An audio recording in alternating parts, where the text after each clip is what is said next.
지난 2주 동안 인도네시아 선교 사역을 잘 마치고 왔습니다. 2주간 이렇게 날짜를 잡고 다녀온 것은 21번째고 또 한 주간 이렇게 가서 집회를 다녀온 것은 또 별도로 많이 있었습니다만은 이번 집회 어느 집회보다 하나님께서 또 도와주시고 인도해 주셔서 잘 마치고 돌아왔습니다. 첫 번째 집회는 자카르타 바로 옆에 있는 땡가랑이라는 도시에서 월요일 날 도착해서 화수 이틀 집회를 인도하고 그 다음에 목요일 날 비행기로 3시간 마나도로 이동을 해서 거기서 또 이제 차를 타고 산길로 3시간을 산을 넘어가는 이제 지역입니다. 그래서 미나하사 슬라탄이라는 그 지역에서 지역 연합 집회를 했습니다. 주일날은 다시 마나도에 있는 베다니 교회에서 주일 4차례 4부 예배를 드렸습니다. 베다니 교회는 주일날 예배 참석 인원이 한 3,500에서 4,000명 정도 참석하는 교회고 그 외에 이 교회에서 개척한 교회가 103개 교회가 있습니다. 이제 그 교회에서 예배를 드리죠. 그래서 합치면 10,000명이 넘는 그런 아주 대교회입니다. 그래서 4차례 걸친 예배에 이제 설교를 하고, 그다음에 월요일 날을 다시 이제 차로 3시간 산을 넘어가서 미나사 슬라탄이라는 그 지역에서 군 공무원들 다 집합해서 이제 집회를 했습니다. 1,500명 군청에서 그 공무원들 모아놓고 부흥회를 인도를 했습니다. 좀 잠시 영상을 제가 한번 보여드릴 테니까 어떻게 진행됐는지 여러분들 한번 참고하시면 좋겠습니다. 그리고 이제 화요일 날 다시 마나도로 와서 비행기로 1시간 북쪽에 떨어져 있는 상일 아일랜드라는 또 큰 섬이 있습니다. 따우나라는 지역에서 이틀 동안 집회를 인도하고 그리고 한국으로 어제 아침에 돌아왔습니다. 이번 21차 인도네시아 선교를 위해서 기도해 주시고 또 후원해 주신 성도님들께 감사의 말씀을 드립니다. 제가 영상을 보여드리려고자 하는 것은 이 영상이 공영 방송에서 나온 뉴스였습니다. 근데 우리 인도네시아 목회자 한 분이 그걸 이제 다운을 받아서 파일을 주셔가지고 그 파일에다가 추가로 더 편집해서 영상을 만든 겁니다. 앞부분에 흐리다게 나오는 거는 이제 공영방송을 다운받아서 이제 그건 조금 영상이 흐립니다. 그동안 그 뒤에 깨끗한 거는 우리 같은 팀에서 그 영상을 편집을 한 겁니다. 그 아나운서가 쭉 이제 그 뉴스에 그 이야기를 설명을 쭉 하는데 자막을 못 붙였습니다. 그래서 제가 먼저 잠깐 읽고 영상을 바로 보여드리겠습니다. 그 아나운서의 멘트가 이렇습니다. 미나사 남부 군 공무원들은 매월 첫째 주에 함께 예배를 드리고 있습니다. 이들은 예배를 통해 서로의 믿음을 견고히 하고 사기를 높이고 있습니다. 지난 6월 11일 이들은 한국의 부흥 사역을 하는 팀을 초청해서 부흥 집회를 열었습니다. 시온장로교회에서 온 최태원 목사와 이화준 목사는 설교를 통해 집회에 참석한 성도들에게 은혜로운 말씀을 선포했습니다. 크리스티아니 유지니아 떼띠 빠룬투 이름이 참 깁니다. 군수도 집회에 참석했는데 이 부흥 집회를 통해 많은 은혜를 받았다고 전했습니다. 이번 집회는 어떠한 상황 속에서도 하나님을 믿고 의지하는 삶을 산다면 하나님께로부터 복을 받는다는 말씀을 통해 집회에 참석한 공무원들에게 격려가 되었습니다. 한번 영상을 보여주시기 바랍니다.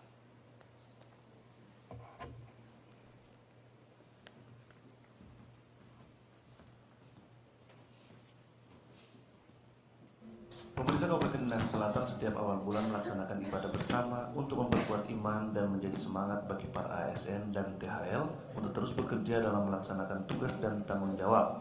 Senin 10 Juni 2019, Pemkab Minahasa Selatan menggelar KKR dengan menghadirkan tim pelayanan dari Korea Selatan.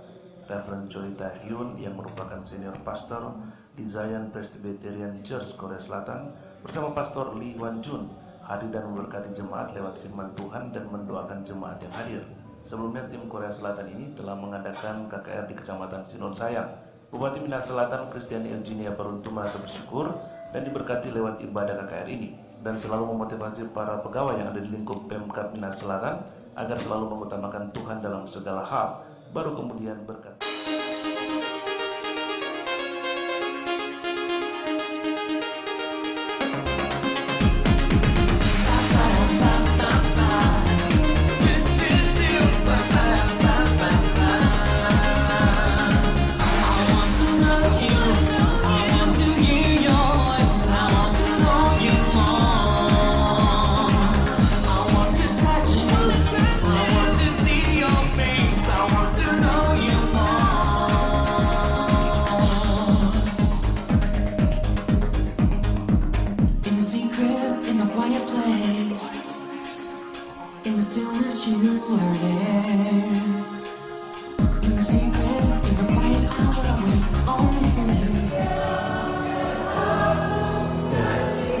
군청의 각 부서별로 나와서 7개 팀이 찬양하는 그런 모습이 먼저 나왔습니다.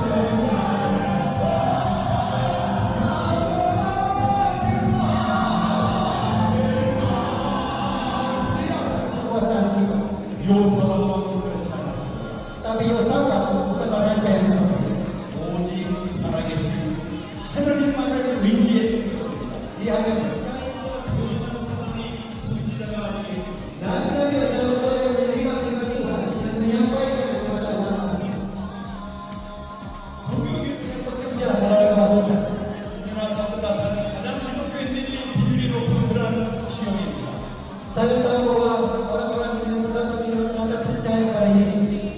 하나님을 전적으로 신뢰할 때에 이 미나사 슬라탄이 견고하게 서게 될 줄로 믿습니다. Dan saya percaya dengan kasih usul percaya.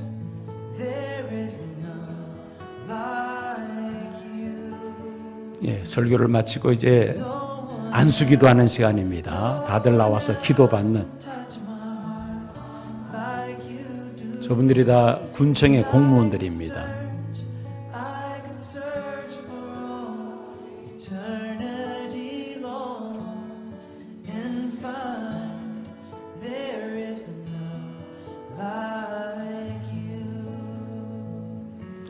예, 집회 마치고 1,500명 한 사람 한 사람 이제 인사하는 시간입니다.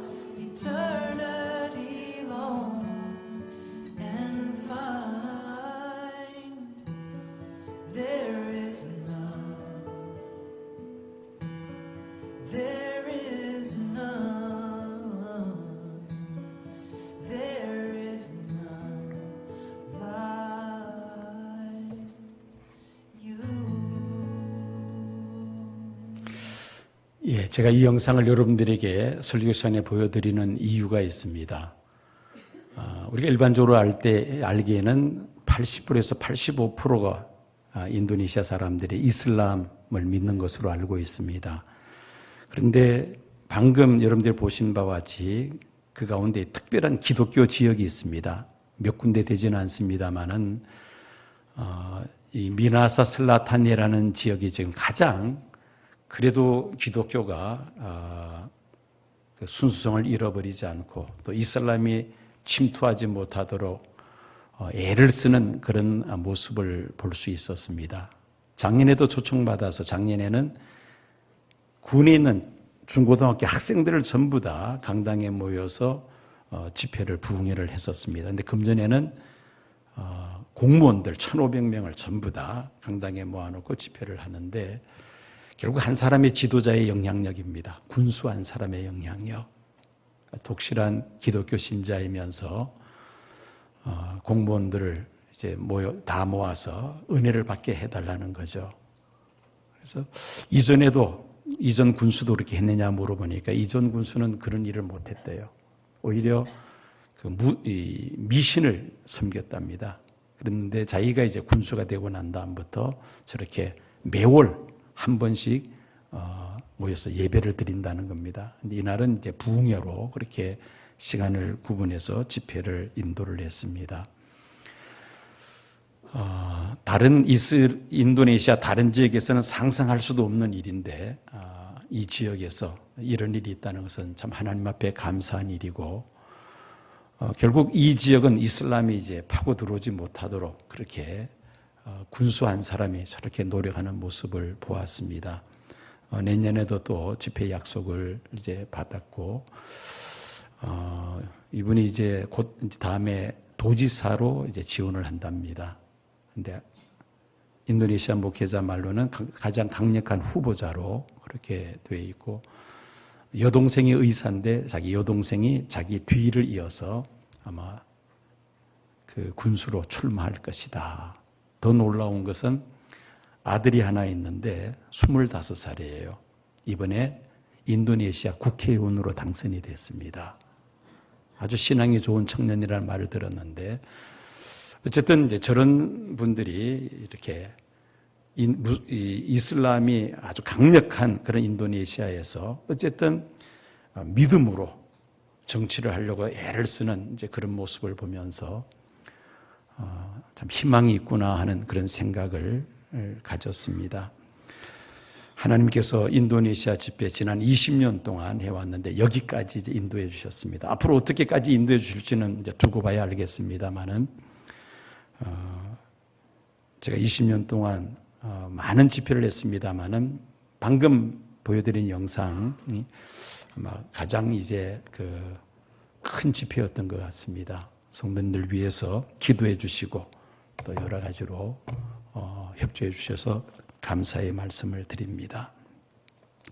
오늘은 사도행전을 씁시다 라는 제목으로 말씀을 전하면서 함께 은혜를 나누고자 합니다.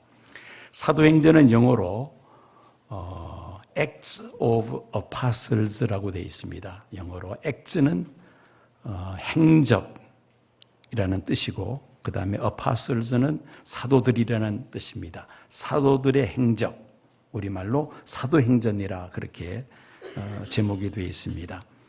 예수님께서 부활승천하신 후에 예수님의 제자들이 어떻게 이 예수 그리스도의 복음을 전 세계로 확산시키는가, 그 과정을 사도행전에 자세하게 기록을 하고 있습니다.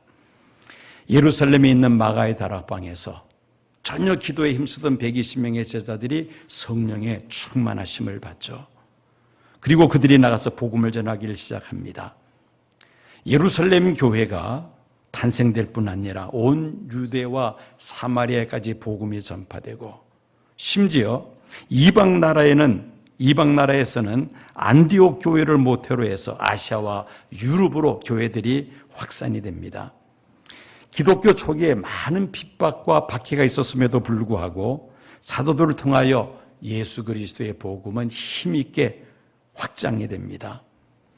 기독교 초기에 사도들의 행적을 기록한 사도행전을 성령행전이라 그렇게 부르기도 합니다. 그 이유는 복음이 전파되는 그 과정 속에서 그림자처럼 따라다니는 단어가 있습니다. 사도행전을 읽어보면 성령이라는 단어입니다. 28장으로 구성된 사도행전에 성령, 하나님의 영, 주의 영이라는 표현이 50회 이상 반복이 되어 있습니다.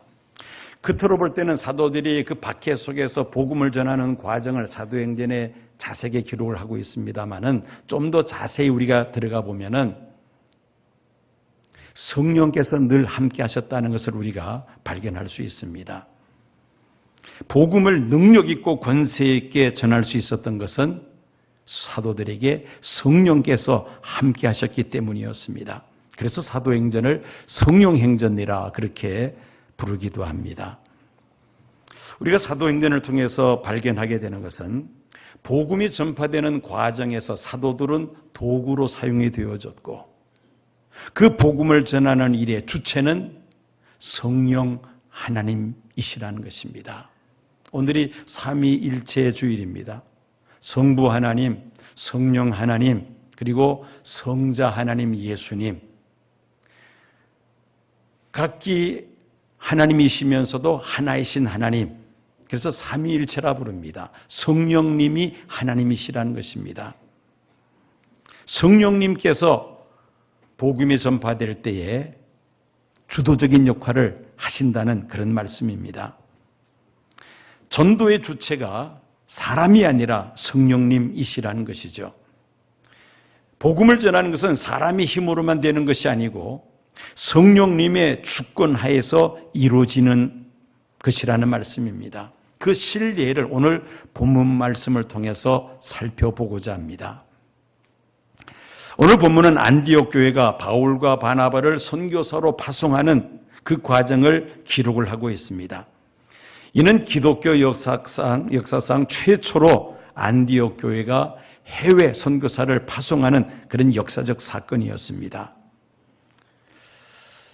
이 역사적인 사건 속에서 우리가 좀 더 세밀하게 분석해 본다면 첫째로 바울과 바나바를 선택하여 해외 선교사로 파송하는 일이 사람의 생각과 계획 속에서 이루어진 일이 아니라는 것입니다.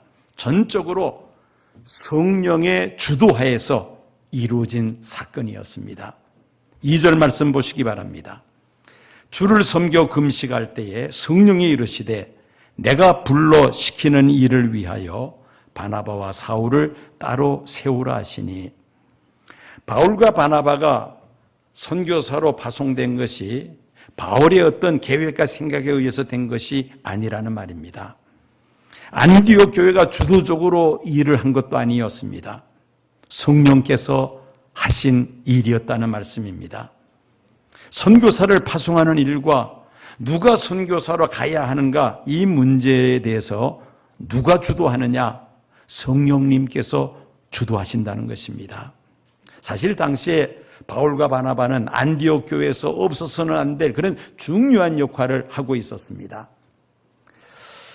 스데반 순교 후에 예루살렘 교회에 큰 박해가 주어지죠. 그리고 사도들을 제외한 열심 있는 성도들이 뿔뿔이 흩어집니다.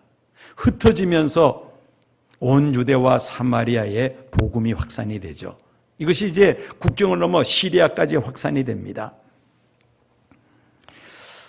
안디옥에 있는 안디옥 사람들이, 헬라인들이 복음을 듣고 예수를 믿고 교회가 세워졌다는 소식을 초대 예루살렘 교회가 접하게 됩니다. 그래서 누구를 파송하느냐면은 바나바를 파송합니다. 과연 이 안디옥 교회 성도들이 제대로 예수를 믿고 있는가? 안디옥 교회를 돌보기 위해서 모교회인 예루살렘 교회에서 바나바를 파송을 합니다.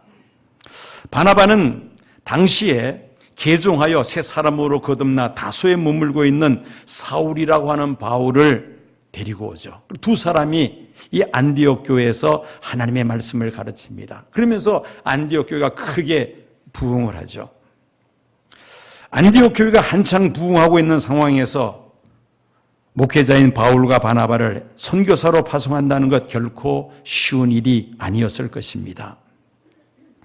그러나 성령님의 지시였기 때문에 안디옥 교회는 바울과 바나바를 파송하며 또 바울과 바나바도 그 성령의 지시에 순종을 합니다.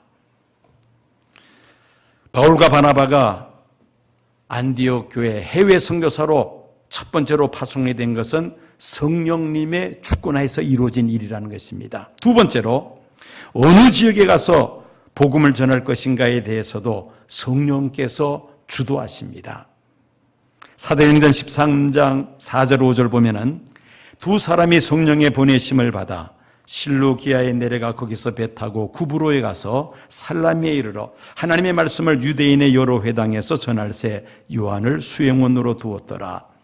누구의 보내심을 받아서 두 사람이 구브로 섬으로 가게 됩니까? 성령의 보내심을 받아 성령의 주도하에서 바울과 바나바가 구브로로 갔다는 것입니다. 선교할 지역에 대해서 바울과 바나바가 임의로 선정한 것이 아니라 성령의 지시를 따라 그들이 움직였다는 말이죠. 바울은 아시아에서 사실 복음을 계속 전하기를 원했습니다. 자신의 의사와는 전혀 관계가 없이 그는 배를 타고 지중해로 건너가서 유럽에 가서 복음을 전하게 됩니다. 이것도 성령께서 주도하십니다. 그 내용이 사도행전 16장 6절에서 10절에 자세하게 기록을 하고 있습니다. 성령이 아시아에서 말씀을 전하지 못하게 하시거늘 그들이 부르기아와 갈라디아 땅으로 다녀가 무시 앞에 이르러 비두니아로 가고자 애쓰되 예수의 영이 허락지 아니하시는지라.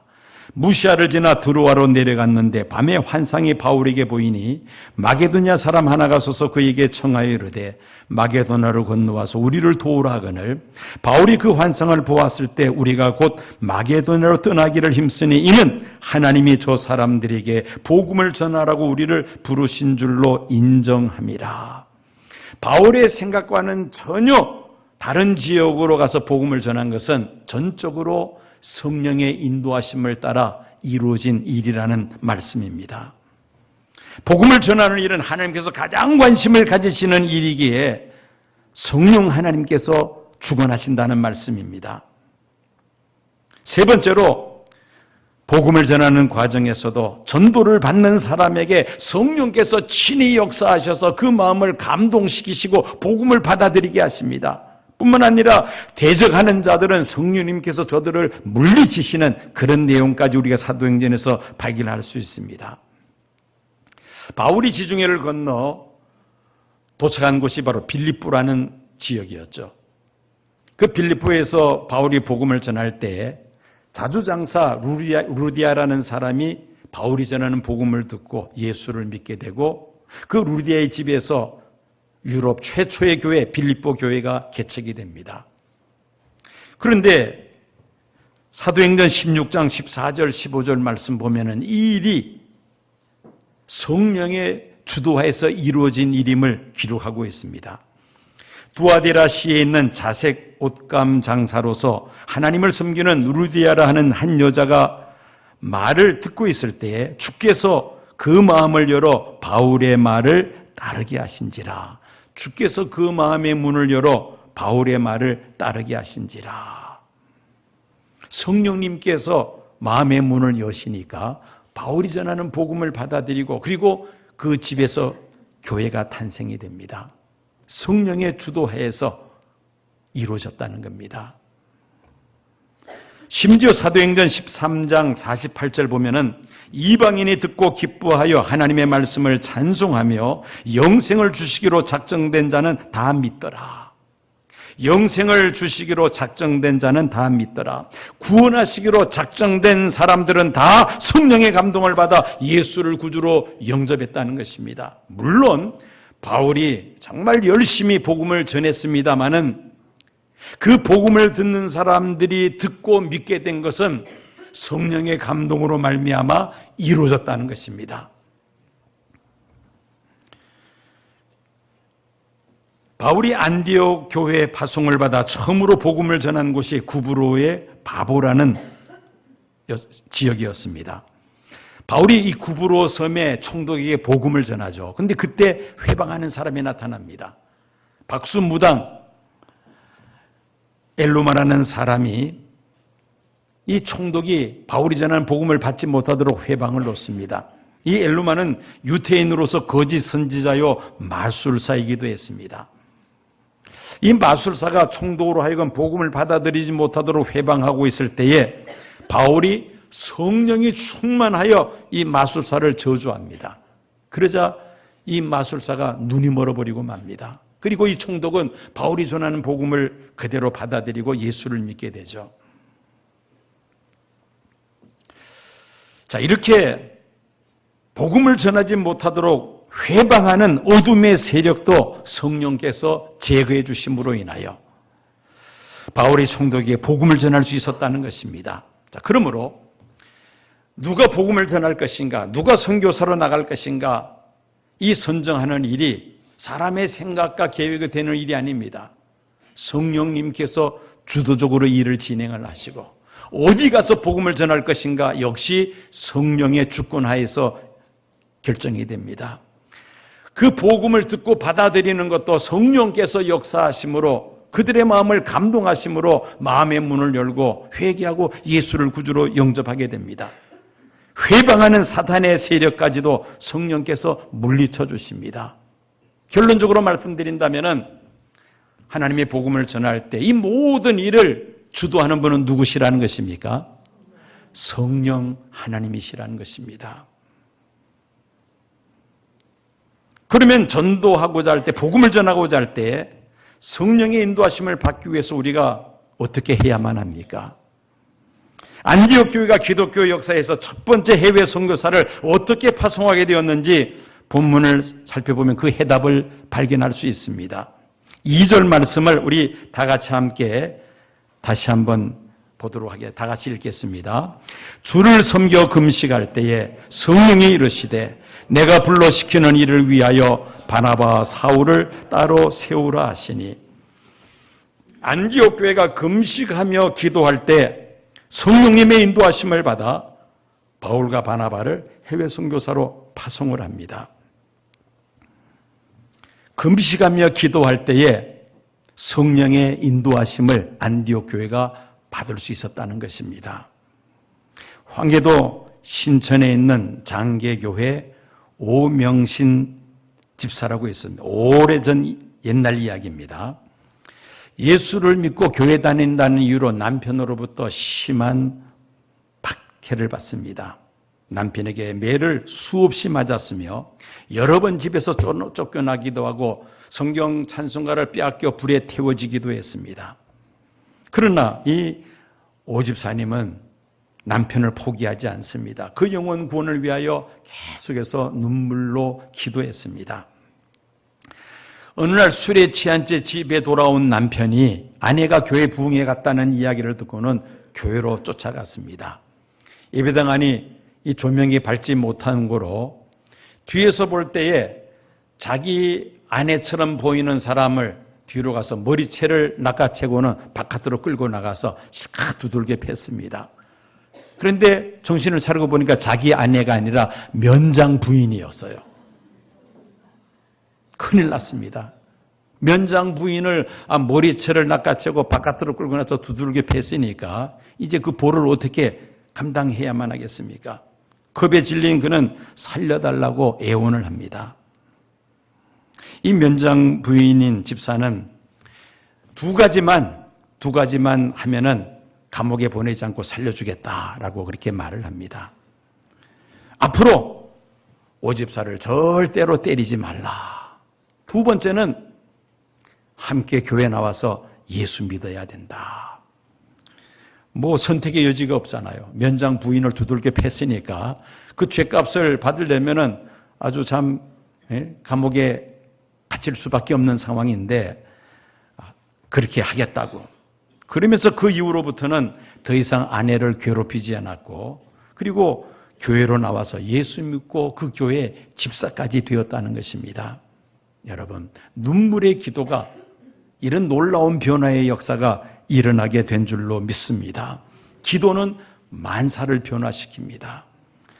기도는 하나님을 향한 우리의 소원을 아뢰는 수단이면서 또 하나님의 뜻이 무엇인지를 우리가 발견하는 그런 방편이기도 합니다.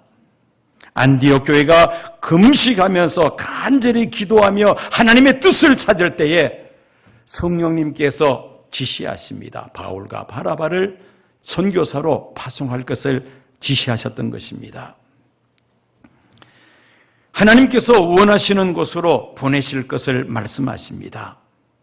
안디옥 교회는 그 성령의 지시에 순종하고 안디옥 교회에 없어서는 안 될 바울과 바나바를 선교사로 파송을 했던 것입니다. 기도를 통해서 이런 일이 가능했다는 말입니다.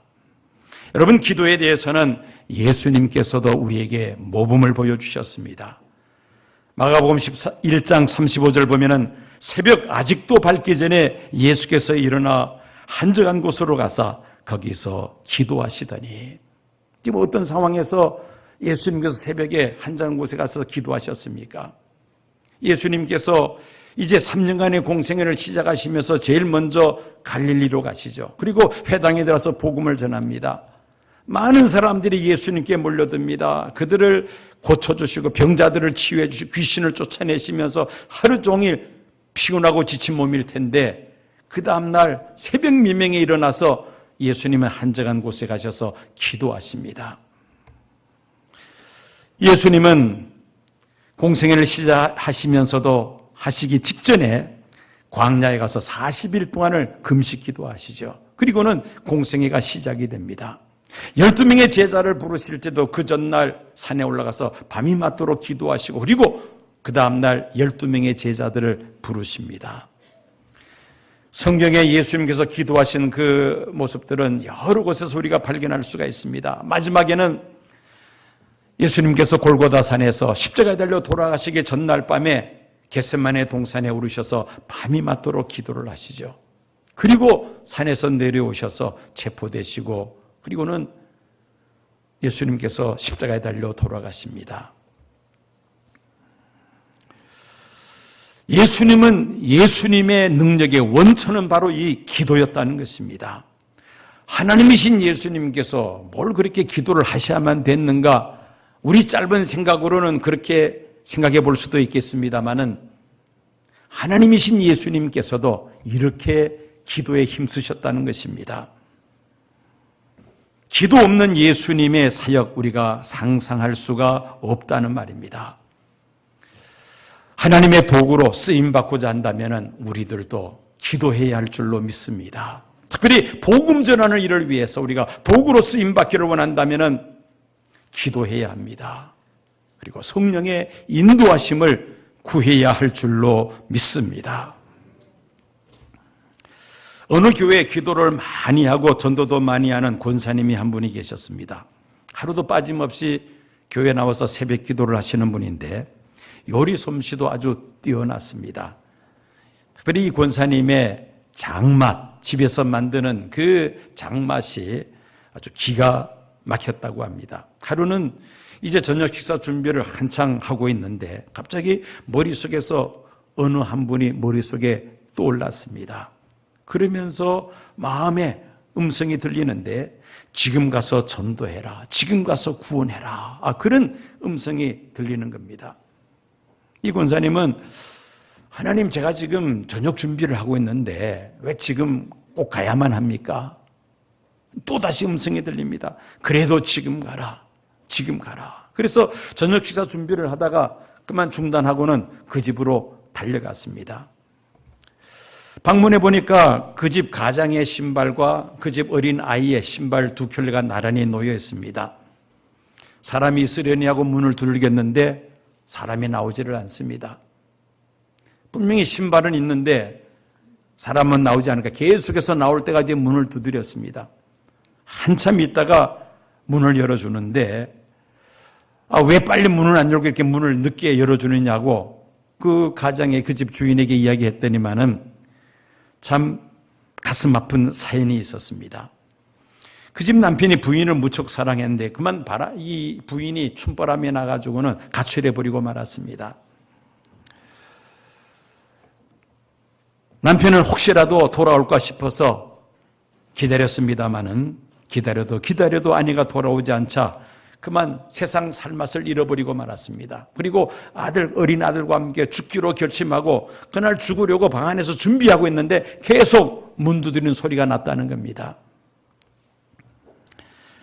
그 권사님의 전도로 예수 믿기로 하고 자살하기로 한 거 포기하고 예수를 구주로 영접했다는 것입니다. 기도하는 사람을 통하여 하나님은 이런 놀라운 역사를 일으키시는 줄로 믿습니다. 돈 스티븐이라고 하는 사람이 미국에 있는 수천 명의 그리스도인들을 상대로 설문조사를 했습니다. 당신은 어떻게 해서 예수를 믿게 되었습니까? 그 설문조사를 했는데 20% 정도는 뭐라고 대답을 이런저런 이유를 대면서 해서 예수를 믿게 되었다라고 대답을 하고 80%는 똑같은 대답을 했는데 뭐냐면은 내가 아는 가까운 사람이 예수 믿고 또 간증을 해줘서 그분을 통해서 내가 감동을 받아 예수를 믿게 되었다. 80%가 그렇게 대답을 했다는 겁니다. 예수 믿는 사람들의 80% 가까이가 누군가를 통해서 전도를 받고 예수 믿게 되었다는 겁니다. 여러분, 복음을 전한다는 것이 이렇게 중요한 일이라는 말씀입니다.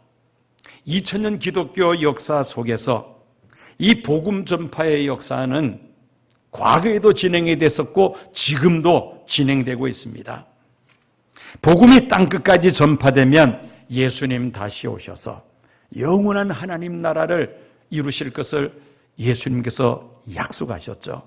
마태복음 24장 14절 말씀에 의하면 이 천국 복음이 모든 민족에게 증거되기 위하여 온 세상에 전파되리니 그제야 끝이 오리라. 복음이 땅끝까지 전파되면 예수님 다시 오셔서 이 세상을 심판하시고 영원한 하나님 나라 새 하늘과 새 땅을 이루신다는 예수님의 말씀입니다.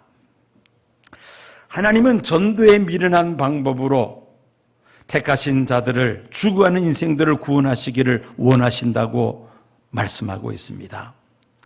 사도행전 28장에서 사도행전은 끝이 납니다. 그러나 복음 전파하는 역사는 오늘도 계속해서 진행되고 있습니다. 그래서 오늘 설교 제목이 뭐라고요? 그냥 사도행전이 아니고 속사도행전을 씁시다. 사도행전은 28장으로 끝나지만은 그러나 복음 전파의 역사는 지금도 계속해서 진행 중에 있습니다. 우리도 이 일에 쓰임을 받게 된다면 얼마나 좋겠습니까? 교회의 사명인 전도를 크게 세 가지 차원에서 생각해 볼 수가 있습니다. 첫째는 국내 전도죠. 가장 가까운 내 가족으로부터 시작해서 우리 대한민국 국민들, 이 국내 전도. 둘째는 대한민국의 특수성에 비춰서 같은 동적인 북한을 우리가 구원해야 되겠다 해서 북한 선교 두 번째 우리의 타켓이라고 볼 수 있습니다. 한때는 동양의 예루살렘이라고 불려졌던 평안북도, 평양과 선천 지역. 그러나 공산주의자들이 북한을 점령하면서 교회는 완전히 폐쇄되고야 말았습니다. 지난 16년 동안 기독교를 이 지구촌에서 가장 심하게 박해하는 나라가 북한입니다. 그 북한에 있는 우리 동포들 구원을 위해서 우리가 마땅히 기도하고 그들을 하나님 앞으로 인도하기 위해서 우리가 힘을 써야 할 줄로 믿습니다. 그래서 북한 선교가 두 번째 우리의 타겟이 될 수가 있겠죠. 그리고 마지막 세 번째로 해외 선교입니다. 땅끝까지 복음을 전파하는 일이죠. 국내 전도 끝난 다음에 북한 선교하고 북한 선교 끝난 다음에 해외 선교하자.